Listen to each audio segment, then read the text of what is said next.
it's Katrina from Panic at the Bookstore, and today I've decided to do the Reader Problems tag.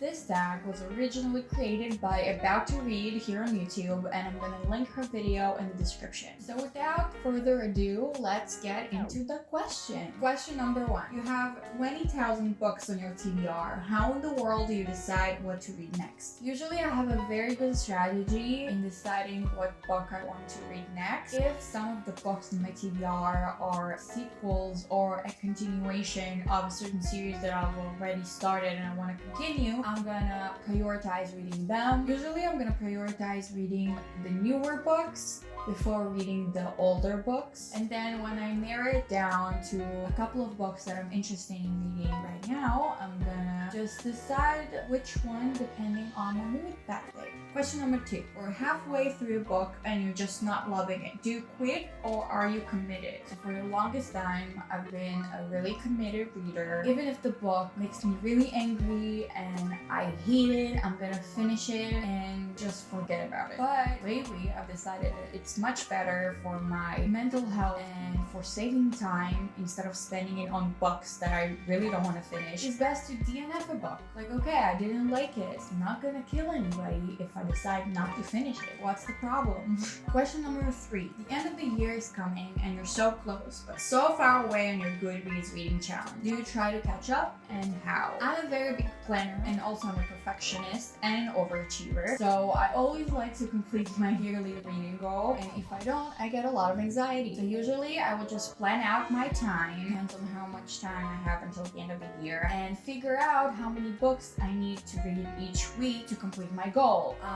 One of my best tricks for reading really fast is audiobooks. I got myself used to listening to audiobooks at a pretty high speed, so I managed to finish a 10-hour audiobook in like 6 hours or even 5, which is really impressive. Of course, I make sure it doesn't hurt my overall enjoyment and reading experience, because no matter how many books you read and how fast you read them, if you don't enjoy them and you read them just to hit a certain number, you really need to sort out your priorities. She needs to sort out her priorities. Question number 4. The covers of a series you love do not match. How do you cope? So usually I care more about reading the next book in the series than worrying about the covers not matching. Of course it's annoying. Of course you want all the books in the series to visually match, so it looks good on your bookshelf, but I think there are much bigger problems people deal with.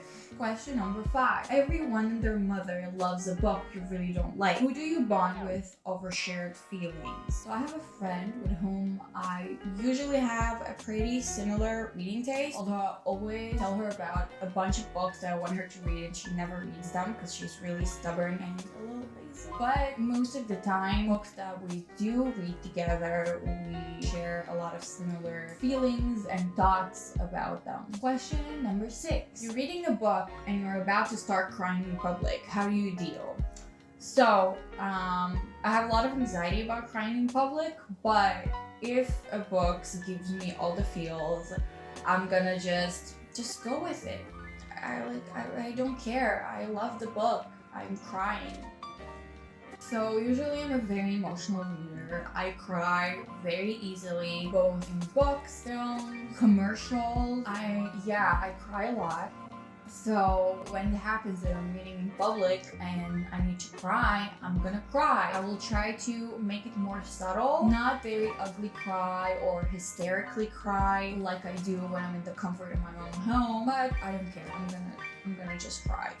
Question number 7. A sequel of a book you love just came out, but you've forgotten a lot from the prior novel. Will you reread the book, skip the sequel, try to find a synopsis on Goodreads, or cry in frustration? So, if it's a series that I really, really love, I'm gonna reread the first book. If it's a series that I want to continue, I love the series, but I don't care that much to actually reread the first book, I'm just gonna find a synopsis. Also, me rereading the first book depends on how many new books I really want to read at the moment, and if I'm willing to spend the time to reread the first book. Question number 8. You do not want anyone, anyone borrowing your books? How do you politely tell people no when they ask? I usually don't tell them politely. Yeah, I don't let anyone borrow my books because I don't want them to ruin my books.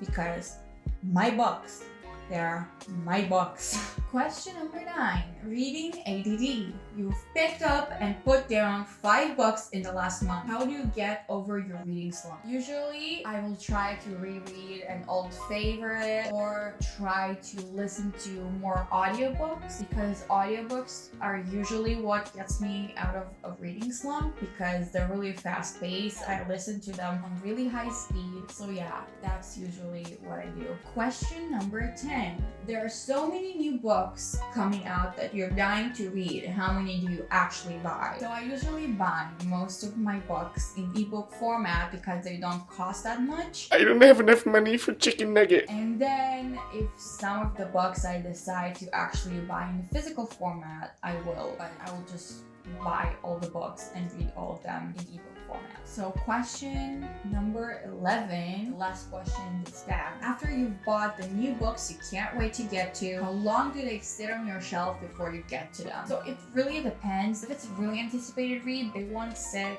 for more than a month and a half maybe. If it's a book that I want to read but I'm like not dying to read it, it maybe can sit for 2 to 6 months. Let's be real honest. I still have books on my TBR from like 2014 that I never got to and I still want to read them. And I probably will, but like in 2022.